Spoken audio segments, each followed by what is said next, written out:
غلام اسلم فرماتے ہیں رات کو میں اور جناب عمر نکلے تھے تو ایک مکان میں ہم نے دیکھا کہ ایک عورت نے اس کے بچے بار بار شور کر رہے ہیں اور وہ کچھ پکا رہی ہے، آواز آ رہی ہے۔ تو حضرت عمر نے دروازے پہ دستک دی۔ کون ہے دروازے پہ؟ کہا میں ایک غلام ہوں۔ حضرت عمر کہتے ہیں غلام ہوں، بہن کیا مسئلہ ہے، بچے کیوں رو رہے ہیں؟ تو بی بی کہنے لگی تمہیں کیوں بتاؤں، جاؤ نا اپنا کام کرو۔ حضرت عمر نے اصرار کیا تو تلخ لہجے میں، جس سے غصہ نہیں کر جاتے حکمران، councillor, chairman, M P M N A ناراض نہیں ہو جاتے، اس تلخ لہجے میں بی بی کہنے لگی دعا کرو اللہ میرے اور عمر کے درمیان قیامت میں فیصلہ کرے۔ کیسا حکمران ہے کہ اس کی حکومت میں میرے بچے بھوکے سوتے ہیں، یہ میں نے پانی میں روڑے ڈال کے چڑھائے ہیں، لیکن یہ پیٹ کی بھوک یہ بڑی ڈاڈی ہوتی ہے، یہ نیند بھی نہیں آنے دیتی۔ خیال تھا رو دو کے سو جائیں گے، پر سو بھی نہیں رہے۔ حضرت فاروق اعظم دوڑے گئے، گھر سے سامان، اناج، غلہ کندھے پہ رکھا۔ خادم کہتے ہیں میں نے کہا کہ مجھے دے دیں، فرمانے لگے چل تو وعدہ کرنا قیامت میں بھی میرے بوجھ اٹھائے گا۔ کہ حضور نہیں، وہ تو میرے بس کی بات نہیں۔ فرمایا پھر مجھے کرنے دے۔ دوڑے آئے، اس خاتون کے دروازے پر لا کے وہ چیزیں رکھیں۔ کہا بہن اگر تو پردہ کر لے تو یہ غلام نہ آج کھانا پکا دے تیرے بچوں کو۔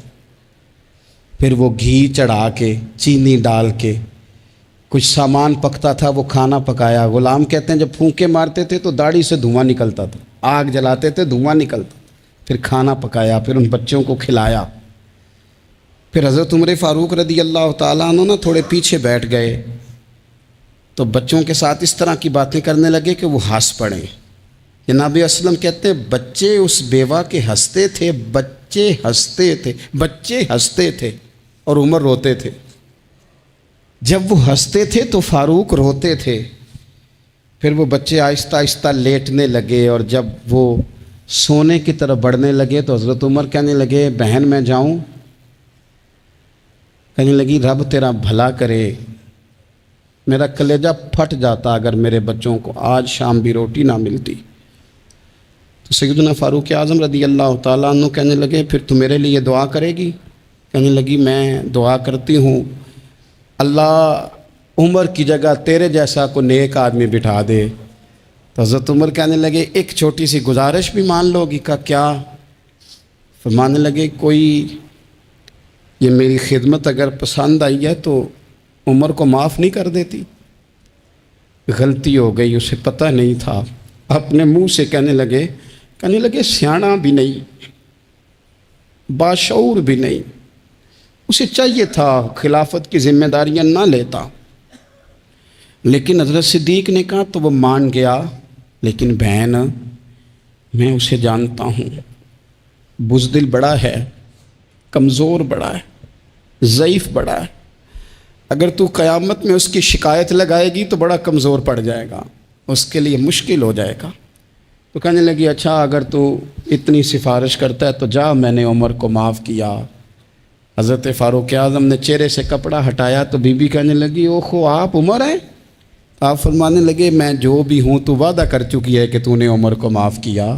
پھر باہر نکلے اور اپنے خادم جناب اسلم سے کہنے لگے 2 بندے اور بلا اور انہیں گواہ بنا کہ میں نے اس غریب کے روتے بچے ہنسائے ہیں، تو جا کے ان کو بتا میں نے وہ ہنسائے ہیں، اس کے بھوکے بچوں کو میں نے روٹی کھلائی ہے، اور تو گواہ ہو جا کہ اس بی بی نے خود کہا ہے بغیر جبر کے، میری گزارش پہ کہا ہے کہ میں نے عمر کو معاف کی۔ حضرت ابو موسیٰ اشعری رضی اللہ تعالیٰ عنہ نے پہلے تو ایک قلین بڑا سونا تھا تو آپ نے حضرت عمر کے گھر بھیج دیا کہ چلو ان کے گھر میں ان کی اہلیہ بچھا لیں گی، کہیں سے تحفہ آیا۔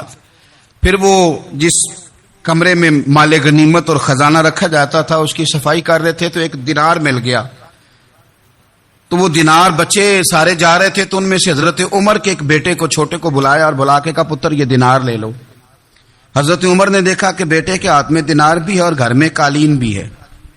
ایک موقع پہ وہ قالین گیا، ایک موقع پر بچے کو ایک دینار دیا، تو حضرت عمر اپنی اہلیہ سے پوچھنے لگے یہ کہاں سے آیا قالین؟ کہا جناب ابو موسیٰ اشعری رضی اللہ تعالیٰ عنہ نے بھیجا ہے۔ بیٹے سے پوچھا دینار کہاں سے آیا؟ کہا مجھے انہوں نے ہی دیا ہے۔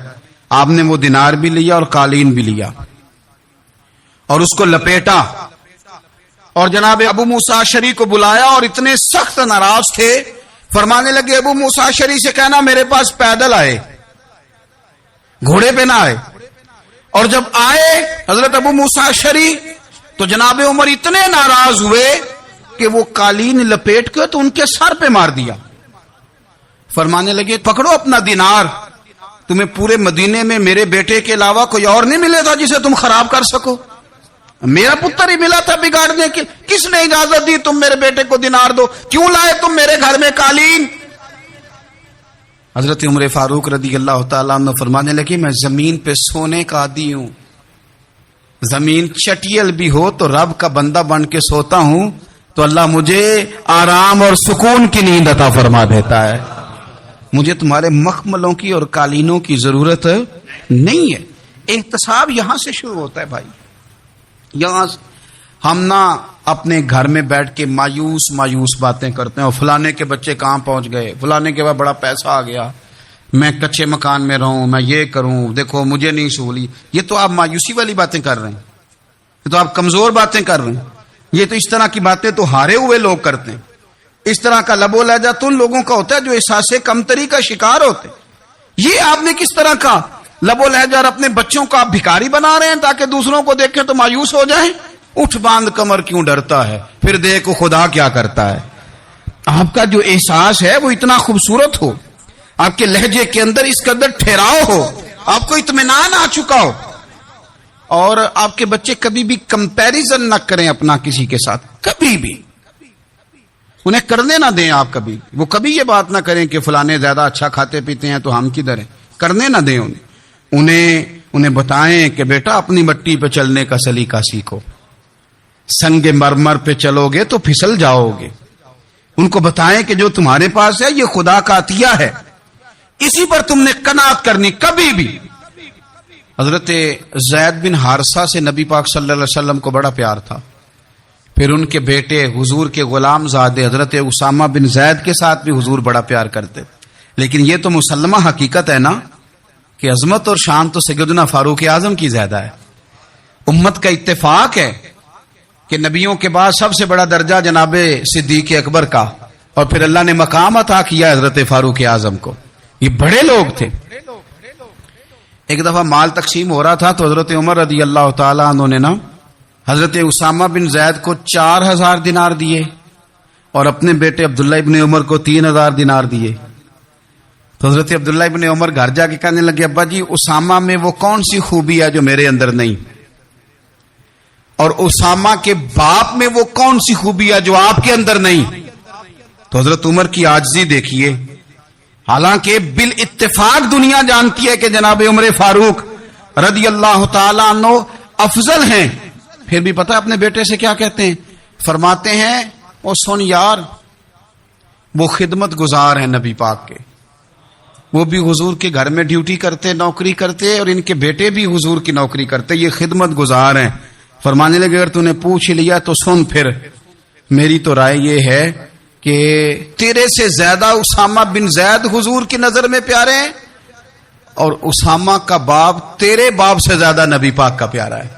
کوئی کمپیریزن کرنے نہیں دیا، بچوں کو کسی ایسی جگہ کھڑے ہونے نہیں دیا، فرمایا یہ وجہ ہے، یہ انداز ہے کہ تو زیادہ پیارا ہے۔ حضرت عمر فاروق رضی اللہ تعالیٰ عنہ پسند نہیں کرتے تھے، ذرا برابر بھی پسند نہیں کرتے تھے کہ کوئی شخص اور مال آتا تو اپنے رشتہ داروں کو نوازنے سے بچتے۔ مال غنیمت آتا ہے نا، ہمارے ہاں تو اللہ خیر کرے جب کوئی بندہ کونسلر بنتا ہے، چیئرمین بنتا ہے، تو ٹھیکہ کس کو دیتا ہے؟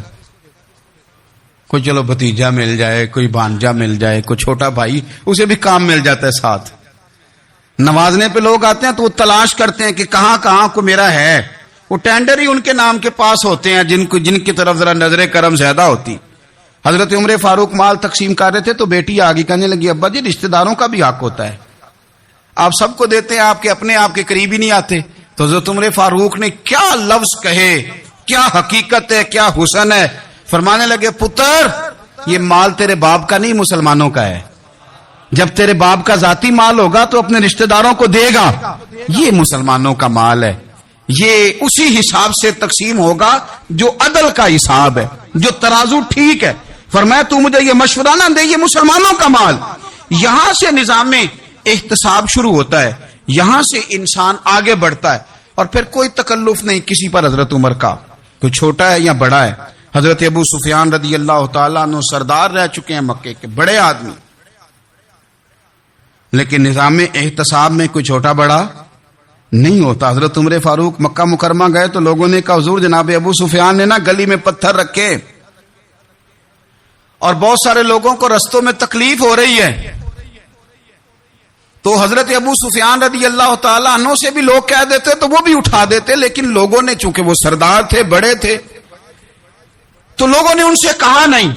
حضرت عمر جب آئے تو کہا تو جناب عمر نے پرواہ نہیں کی, خود آئے جناب ابو سفیان سے کہا یہ پتھر آپ نے رکھے؟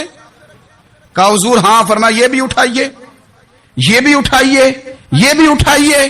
جب وہ اٹھا رہے تھے تو حضرت عمر کہہ رہے تھے شکر نہیں اللہ کا کہ عمر کہہ رہے ہیں اور ابو سفیان مانتے جا رہے ہیں. شکر نہیں, یہ نظام احتساب ہے کہ بڑا ہو یا چھوٹا ہو, اس کو یہ حق حاصل نہیں ہے کہ مسلمانوں کو وہ کسی تکلیف میں کسی بھی صورت میں مبتلا کرے, کہیں بھی کسی جگہ بھی, اس کو یہ والی اجازت نہیں. حضرت سیدنا عمر فاروق رضی اللہ تعالی عنہ. پھر ایک اور بات تھی, میں کئی دفعہ یہ بات کہتا ہوں اور مجھے ذاتی طور پر اس کا بڑا تجربہ ہے. کچھ لوگ نا خوشامد پسند ہو جاتے ہیں, بڑی عمدہ تعریف کرتے ہیں, اوئے ہوئے ہو پول باندھتے ہیں پورے. آپ کے پاس آئیں گے تو کہیں گے جناب آپ سے زیادہ اچھا بندہ ہی کوئی نہیں. تو وہ نا آپ سے کام نکلواتے ہیں, پھر وہ کسی دوسرے کے پاس جاتے ہیں تو اسی طرح کا رویہ وہ دوسروں کے ساتھ کرتے ہیں. یہ عام لوگوں میں بھی مرض ہوتا ہے, عام لوگوں میں بھی. اور بادشاہ ہو بندہ اگر, پھر تو اس کا دل کرتا ہے میں اگر بادشاہ سلام ہوں تو 2-4 بندے دیہڑی پہ رکھ لوں پر میری تعریف ضرور کریں. پابندی ہوتی ہے, لوگ یہ کام بڑے شوق سے کرتے ہیں. اور شیخ سعدی فرمایا کرتے تھے لکڑی کو گھن کھا جاتی ہے اور بڑے لوگوں کو خوشامد کھا جاتی ہے خوشامد. حضرت عمر فاروق رضی اللہ تعالیٰ عنہ اس معاملے میں بھی بڑے مضبوط تھے. ویسے مجھے اور آپ کو اچھا کون لگتا ہے؟ ہماری غلطیاں بتانے والا. ہمارے ایسا فرمایا کرتے تھے اپنے دشمنوں کی باتوں پر بھی غور رکھو, تمہارے دشمن تمہیں نکھار دیتے ہیں. تمہارے اندر جو کوتاہیاں ہوتی ہیں وہ تمہیں پتہ چل جاتی ہیں کہ یہاں میری اصلاح ہو رہی. ان پر غور کرو وہ کیا کہتے ہیں. حضرت عمر فاروق کی تعریف کی ایک بندے نے, کمال تعریف کی. وہ اس کا خیال تھا کہ رزلٹ بڑا شاندار آئے گا. بادشاہ کی تعریف ہوتی تھی تو پھر تھیلی جاتی تھی اشرفیوں کی, کمال رزلٹ آئے گا. تو حضرت عمر جب وہ پوری کر چکا نا بات تو فرمانے لگے تو خود بھی ہلاک ہوا اور مجھے بھی ہلاک ہی کر دیا ہے, خود بھی تباہ ہوا ہے مجھے بھی تباہ کر دیا. کس طرح کی باتیں کر رہا ہے. ایک بندہ اور آیا اور اس نے آ کے کہا کہ پوری امت میں سب سے افضل ہے فاروق اعظم آپ ہی ہیں. تو حضرت عمر فاروق فرمانے لگے تجھے تیری ماں روئے, ابو بکر تجھ سے بھی افضل تھے, تیرے باپ سے بھی افضل تھے, اور صدیق اکبر مجھ سے بھی افضل ہے اور میرے باپ سے بھی افضل ہے. یہ تو کس طرح کی بات کر رہا ہے. یہاں ہر شے ہضم نہیں ہو جاتی, فوری طور پہ لوگ ڈکار بھی پورا نہیں لیتے. قرآن مجید نے کہا فلا تزکوا انفسکم هو اعلم بمن اتقى, اپنے منہ سے نہ کہو میں پاک صاف ہوں, اللہ زیادہ بہتر جانتا ہے کہ تم میں سے پرہیزگار کون ہے. اپنے منہ سے تعریفیں کرتے کراتے ہو, یہ مزاج چھوڑ دیں. حضرت عمر رضی اللہ تعالیٰ عنہ پسند نہیں کرتے تھے. ایک آدمی نہ چلتا تھا وہاں تو بڑا متکبرانہ چال کے ساتھ چلتا. حضرت عمر نے دیکھا, یہاں تک احتساب فرماتے تھے, زمین پہ زور زور سے پیر پٹکتا, چال بڑی اس کی متکبرانہ, لوگ بڑے پریشان ہوتے. حضرت عمر نے ایک دن سمجھایا, باز نہیں آیا. اگلے دن پہ درہ نکال لیا, لگائے 4 درے. فرمایا آج کے بعد نہ چلنا اس طرح مدینے میں پیر پٹک پٹک کے. اس وقت تو اسے غصہ لگا, لیکن کچھ دیر کے بعد نا جب غصہ اترا تو حضرت عمر کے پاس آیا, کہنے لگا حضور اللہ آپ کا بھلا کرے, آپ نے درے نہیں مارے, آپ نے تو شیطان بھگا دیا جو میرے ساتھ چمٹا ہوا تھا. چمٹا ہوا شیطان آپ نے مجھ سے بھگا دیا. یاد رکھیں مسند امام احمد بن حنبل میں حدیث ہے, اللہ کے پیارے رسول صلی اللہ علیہ وسلم فرماتے ہیں جو دنیا میں متکبرانہ چال کے ساتھ چلتا ہے نا، قیامت کے دن وہ اللہ سے اس حال میں ملے گا کہ رب اس سے ناراض ہوگا۔ متکبرانہ چال سے نہیں چلیں گے۔ تو حضرت فاروق اعظم رضی اللہ تعالیٰ عنہ کا یہ طریقہ تھا کہ آپ خیال کرتے، اور پتہ کس طرح کا آپ کا مزاج تھا؟ فرماتے تھے تقسیم کرو، دوسروں کا بھی خیال رکھو۔ حضرت عمر فاروق اب 24 لاکھ مربع میل کا حکمران اور ہزاروں لوگ جس کے پیچھے نماز پڑھیں، وہ ایک ایک بندے کا خیال کرے، ممکن نہیں ہوتا۔ ایک بڑے جلیل القدر صحابی تھے حضرت سعید بن یربوع رضی اللہ تعالیٰ۔ حضرت عمر کے زمانے میں نا نابینا ہو گئے، تو حضرت فاروق اعظم رضی اللہ تعالیٰ عنہ لوگوں سے پوچھا کہ سعید نہیں نظر آ رہے، عرض کی حضور ان کی بینائی چلی گئی ہے۔ جناب عمر گھر گئے، تعزیت کی، آپ کو تکلیف پہنچی، اللہ آپ کا بھلا کرے۔ آپ ان سے پوچھتے ہیں بھائی یہاں تو کوئی سپاہی چلا جائے نا دنیا سے تو کوئی صوبائی وزیر یا کوئی افسر آ جائے بس کافی ہے، وزیر اعظم صاحب کے پاس کہاں وقت ہے؟ وہ کہتے ہیں 2 منسٹر بھیج دیے تھے، بات ختم ہو گئی۔ حضرت عمر خود گئے، صحابی کی آنکھیں چلی گئی تھی، اور جا کر کے اسے کہنے لگے کہ اب آپ مسجد کیسے آئے جائیں گے؟ انہوں نے کہا حضور یہ تو میرے لیے بڑی تکلیف والا معاملہ ہے، نابینا ہو گیا ہوں، تنہا تو جا نہیں سکتا، قربان جاؤں سیدنا فاروق اعظم پر۔ حضرت عمر فاروق رضی اللہ تعالیٰ عنہ نے ایک بندے کی باقاعدہ ڈیوٹی لگائی، فرمانے لگے تیری آج کے بعد ذمہ داری ہے 5 وقت حضرت سعید کا بازو تھامنا ہے، تو انہیں مسجد پہنچانا ہے، اور 5 وقت ان کو گھر لے کے آنا ہے۔ اور فرمایا یاد رکھنا، یہ نہ سمجھنا کہ میں آرڈر دے کے بھول جاؤں گا، میں ہر ہفتے تم سے پوچھا بھی کروں گا کہ تم نے سعید کے ساتھ کیا سلوک کیا۔ تو چھوٹی چھوٹی چیزوں کا فوجی، جیسے کہ میں نے پہلے کہا ہے، وہ سال کے بعد نا کبھی کوئی تقریب ہوتی ہے تو بلا کے نا فوجیوں کے بچوں کو، ان کی ماں کو، تو ایک آدھ تمغہ دے دیا جاتا ہے، پھر چھٹی۔ کبھی کسی نے پوچھا ہے کہ یتیمی میں بچوں کا کیا حال ہوا؟ کبھی کسی نے پوچھا ہے کہ پھر پیچھے کیا حالات ہیں؟ میں کوئی لسٹ نہیں بیان کرتا، لیکن میں ثبوت رکھتا ہوں کہ جن کے لیے ترانے پڑے گئے اور بہت بڑی انٹرنیشنل کانفرنسیں کی گئیں اور میڈیا میں بڑا کچھ دکھایا گیا، ان کے بچوں پر وہ وقت بھی آیا کہ انہوں نے روٹی مانگ کے کھائی۔ یہ فوٹو سیشن کرانا آسان کام ہے، لیکن ان کا خیال رکھنا یہ مشکل کام ہے، مشکل کام ہے۔ بھیج دیا کسی کو، وزیر کو، جا چیک دیا جا کے شہید کی بیوہ کو، وہ فلاں آدمی پولیس میں شہید ہو گیا، تو وہ بیوہ بعد میں بتا رہی ہے کہ وہ چیک میں نے 5 دفعہ بینک بھیجا ہے، وہ کیش ہی نہیں ہوتا، کیونکہ فوٹو تو آ گئی، بات تو ختم ہو گئی۔ اور آپ کے ملک میں اس طرح بھی ہوا کہ ایک شہید کے لیے سیمینار ہوا، بہت بڑا تمغہ دیا گیا، اس کی والدہ کو بلایا گیا، اور جب تک تو کیمرے چل رہے تھے تو تب تک تو اس کو بڑا اعزاز تھا، ترانہ بھی بج رہا تھا، بندے آنسو بھی بہا رہے تھے، اور جب ختم ہو گیا سارا کچھ تو پھر اس کی ماں کو نا ایک کونے میں زمین پہ بٹھا کے، وہ ویڈیو آ گئی اس کی، وہ زمین پہ بٹھا کے نا دور اس کی ماں کو، جس کا بیٹا ملت پر، قوم پر، مذہب پر قربان ہوا، اس کو زمین پہ بٹھا کے تو اس کے ہاتھ میں روٹی پکڑائی گئی، اور چھوٹے سے ایک برتن میں سالن ڈال کے اس کے آگے رکھا گیا۔ تو وہ دیہاتی عورت، سب لوگ موج سے کھانا کھا رہے ہیں، جو مہمان خصوصی ہیں روٹی کھا رہے ہیں، جو تمغے دینے آئے اور جو لینے آئی ہیں اس کو وہاں بٹھا دیا۔ پھر وہ کسی نے ویڈیو بنا کے جب نیٹ پہ ڈال دی تو پھر کہا گیا کہ ہم نے نوٹس لے لیا ہے، وہ پتہ نہیں کس بلا کا نام ہے، ہم نے نوٹس لے لیا ہے، وہ کیا ہوتا ہے؟ میں تو نہیں پتا آج تک اس کا کوئی نتیجہ نکلا ہو۔ کیا نوٹس لیا؟ کیا بات آئی سامنے؟ کچھ بھی نہیں۔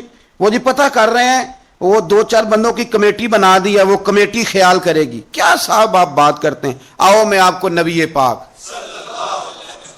علیہ وسلم کے اس شاندار غلام کی بات بتاؤں۔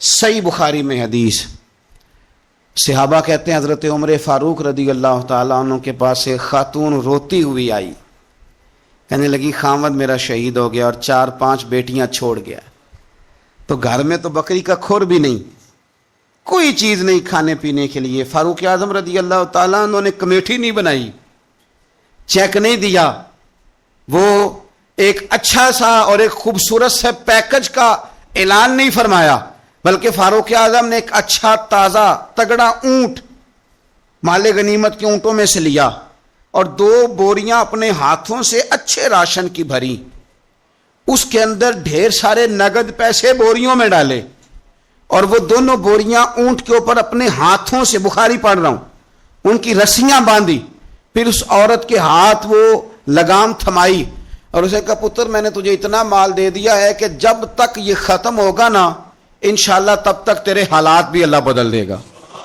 تیرے دن بدل جائیں گے جب تک یہ ختم ہوگا۔ وہ خاتون جانے لگی تو آپ فرمانے لگے بیٹا اونٹ نہیں واپس بھیجنا، یہ بھی تیرا ہی ہے، دے دیا تجھے۔ اب چلے گئی وہ خاتون تو صحابہ کہتے ہیں ہم نے پوچھا کہ جناب آپ تو بڑے کفایت شعار ہیں، آپ تو بڑی بانٹ کے چیزیں دیتے ہیں، تو آپ نے اس بچی کو اتنا کچھ دے دیا اور بیک وقت دے دیا اور واقعی بہت زیادہ دے دیا اور نقدی پیسے بھی دے دیے۔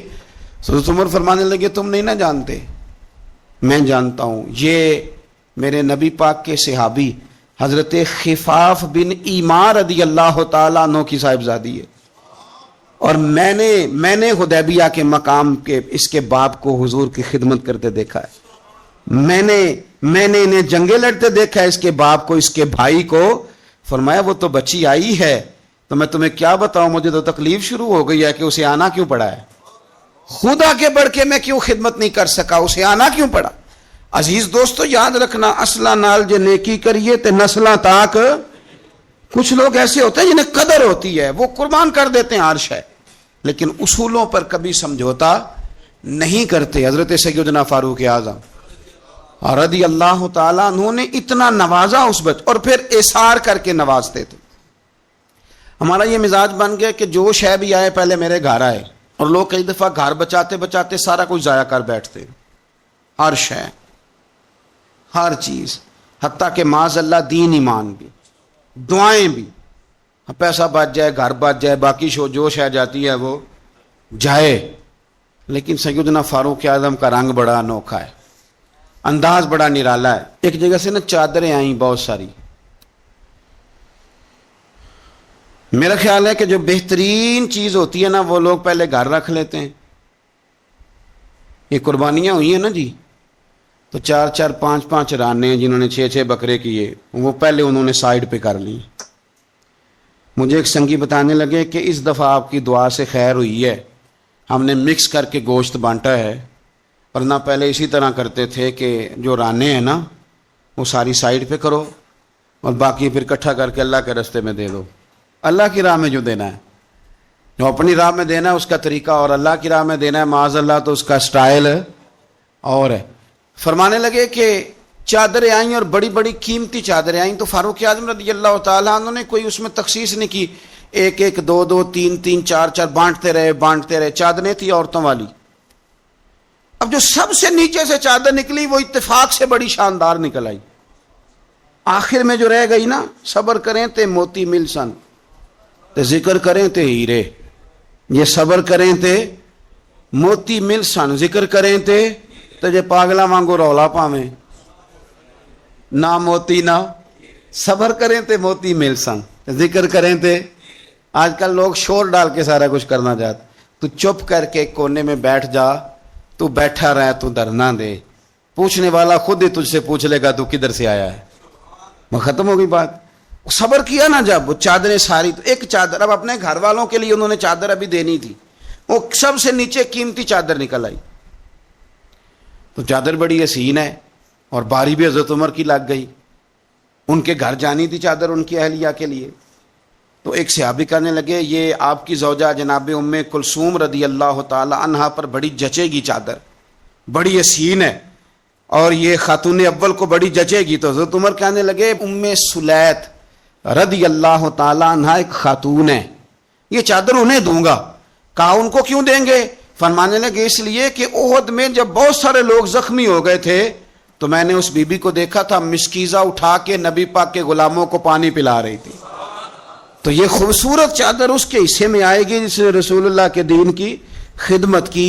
وہ حضرت عمر نے بتایا جو حضور کے دین کی خدمت کرتے رہے ہم ان کی خدمت کرتے رہیں گے۔ فوجیوں کو بھیجتے تھے نا جب آپ جہاد پر، تو پیچھے سے فوجیوں کے گھروں میں جاتے تھے صبح خود۔ میں پہلے کہہ چکا ہوں کہ یہ نہیں کہتے تھے کہ محکمے والوں کی ڈیوٹی لگا دی ہے، خود جاتے تھے اور فوجیوں کے گھر والوں سے پوچھتے تھے کوئی سبزی تو نہیں منگانی، کہ نہیں حضرت عمر کوئی سودا تو نہیں منگانا؟ تو وہ خواتین کہتی کہ ہاں زیتون لانے والا ہے، پنیر لانے والی ہے، گھی لانے والا ہے، ستوں کی ضرورت ہے۔ تو فاروق اعظم نے لسٹ پکڑی ہے، تو بازار میں آتے تو شور مچ جاتا، امیر المومنین آئے، لوگ پوچھتے آپ کیسے آئے؟ فرمانے لگے وہ فوجیوں کے گھروں میں سودا پہنچانا ہے۔ ایک دفعہ قحط بھی پڑا تھا حضرت عمر کے دور میں، عام الرمادہ اس کو کہتے ہیں، 8-9 مہینے بارش نہیں ہوئی تھی۔ حضرت عمر فاروق نہ شروع سے زیتون استعمال نہیں کرتے تھے۔ کچھ بندے کچھ چیزیں نہیں نہ کھا سکتے، ان کا مزاج نہیں ہوتا۔ میرا بھائی ہے گوشت نہیں کھاتا، میرا ایک بیٹا ہے سوائے گوشت کے کوئی شے نہیں کھاتا۔ اب یہ فرق ہے، کوئی کچھ کھاتا ہے اور کوئی کچھ کھاتا ہے۔ اب اس کا کیا کیا جائے؟ اپنا اپنا لوگوں کا مزاج ہے۔ ہمارے سامنے بہت سارے بندے، بہت ساری چیزیں، اللہ کے فضل سے ناپسند کوئی شے نہیں، لیکن کچھ چیزیں انسان کی طبیعت پر سوٹ نہیں کرتی، اس سے وہ نہیں کھائی جاتی۔ یہ الگ بات ہے کہ لوگ پیر صاحب کو بلیک میل کرتے ہیں، کہتے ہیں کھائیں، ہم نے وضو کر کے پکائی ہے، یا آپ نے وضو کر کے پکائی ہے تو وہ جو دوائی کھا کے ہضم کرے گا، تو آپ مہربانی کریں، وہ نہیں کھانا چاہ رہا تو آپ اس کو تھوڑی سی گنجائش ہی دے دیں۔ تو حضرت عمر فاروق زیتون استعمال نہیں کرتے تھے، ان کی طبیعت کو تکلیف دیتی تھی۔ اب قحط کا زمانہ ہے، آپ کا مزاج تھا گھی کے ساتھ سالن پکتا تو کھاتے، تو قحط پڑا نا تو گھی بہت مہنگا تھا اور زیتون سستا تھا، تو حضرت عمر نے کہا سارے زیتون ہی کھائیں گے۔ گھر آ کے اپنی بیوی سے کہا کہ آج کے بعد ہنڈیا زیتون میں پکے گی، حالانکہ اس زمانے میں زیتون بہت سستا ہے۔ تو اہلیہ کہنے لگی بچے تو کھا لیں گے تو آپ کا کیا بنے گا؟ فرمایا میرا بھی کچھ نہیں بنے گا، میں بھی کھاؤں گا۔ اب ایک آدمی نے ایک چیز کبھی نہیں کھائی، پھر وہ روز کھانی پڑے، 4-5 دن بیت گئے تو پیٹ سے گڑ گڑ کی آوازیں آنے لگیں، اس نے پیٹ خراب کر دیا۔ تو حضرت عمر امیر المومنین اپنے پیٹ سے باتیں کر رہے ہیں، فرمانے لگے جتنا مرضی شور کر، اپنے پیٹ سے کہتے ہیں شور جتنا مرضی کر، گھی تجھے اسی دن ملے گا جس دن میرے نبی کی ساری امت گھی کھانے لگ جائے گی۔ کار شور جتنا مرضی تو نے کرنا ہے، یہ اسی دن ملے گا جس دن حالات نارمل ہو جائیں۔ ابھی قحط ہے، ابھی تجھے گھی مل سکتا، حالات نارمل ہوں گے تو ملے گا، کار شور جتنا تو نے کرنا۔ میرے بھائی یہاں تو لاک ڈاؤن ہوا، حالات بدلے، بڑی لوگوں کو پریشانی ہوئی، چاہیے تو یہ تھا نا کہ وزیر کے پاس 2-3 گاڑیاں پروٹوکول کی ہیں، وہ 3 ہی دے دیتے، ایک رکھ لیتے جس میں سفر کرتے ہیں۔ لیکن ہمارے یہاں نا لوگ غریبوں کا درد بیان کرتے ہیں لیکن اس کا عملی اظہار۔ قحط کے دنوں میں آپ کا بیٹا تربوز کھا رہا تھا تو سیدنا فاروق اعظم نے پکڑ کے اس کے گردن پر ایک چپت مار دی، فرمانے لگے تو کتنا عجیب آدمی ہے کہ لوگ قحط میں پڑے ہوئے ہیں تو تربوز کھا رہا، خبردار، جب تک سب لوگوں کو چیزیں نہیں مل جاتی اتنی دیر تک تمہیں یہ کھانے کی اجازت نہیں ہے۔ اور پھر حضرت عمر رضی اللہ تعالیٰ عنہ کے زمانے میں اس قحط کے دور میں بارش نہیں ہوتی، حضرت بلال بن حارث المزنی، یہ صحابی ہیں، مصنف ابن ابی شیبہ میں موجود ہے، یہ ختم کیسے ہوئی قحط، ختم کیسے؟ وہ گئے جا کے نا حضور کے روضے پہ حاضر ہوئے، حضور بارش نہیں ہو رہی، مہربانی کریں۔ کہتے میں وہیں سو گیا، مجھے حضور خواب میں ملے اور فرمایا عمر کو میرا سلام کہنا اور اسے کہنا تو فکر نہ کر، رب بارش عطا کرے گا۔ تو بارش ہوئی حضور کے روضہ نور پہ جانے کی برکت سے۔ اللہ کرے امت کے لیے روضے کے دروازے ہمیشہ کھلے رہے، کبھی بند نہ ہو، وہاں سے تو کرم ملتا ہے۔ تو جو آج حضرت عمر کے بارے میں ساری گفتگو ہے، ایک پہلو میں آپ کے سامنے رکھنا چاہتا ہوں کہ احساس ذمہ داری، لوگوں کے ساتھ ان کا رویہ۔ ایک قحط کے زمانے میں ہی دور سے کچھ لوگ آ گئے کہ چلو باہر قحط ہے تو مدینے چلتے ہیں، انہوں نے آ کے باہر ڈیرا لگا لیا۔ حضرت عمر کو پتہ چلا کچھ مسافر بھی آ گئے، تو آپ نے کھانے پینے کا سامان اٹھایا، پشت پہ رکھا، کندھے پہ تو جا رہے ہیں۔ جناب ابو ہریرہ فرماتے ہیں عمر بھی تھے، ان کے خادم بھی تھے، میں نے پوچھ لیا کہاں جا رہے ہو؟ تو کہنے لگے پیچھے مڑ کے ابو ہریرہ ہے؟ میں نے کہا جی۔ کہنے لگے ادھر آ یار، میں تھک گیا ہوں، تھوڑا سا سامان تو بھی اٹھا، چل میرے ساتھ۔ کہتے میں نے تو پوچھ لیا تھا، میں بھی قابو آ گیا۔ وہ سامان اٹھایا، جہاں قافلہ ٹھہرا تھا وہاں گئے، اور جا کر کے نا حضرت عمر نے مجھے کہا لاؤ لکڑیاں۔ کہتے ہم لکڑیاں اکٹھی کر کے لائے تو عمر نے خود آگ جلائی، پھر فاروق اعظم نے خود کھانا پکایا، اور فرمایا جب وہ مہمان روٹی کھا رہے تھے تو عمر رو رہے تھے۔ ہم نے کہا حضور روتے کیوں ہیں؟ فرمانے لگے جب رب کے بھوکے بندے روٹی کھا لیتے ہیں تو اللہ راضی بڑا ہوتا ہے۔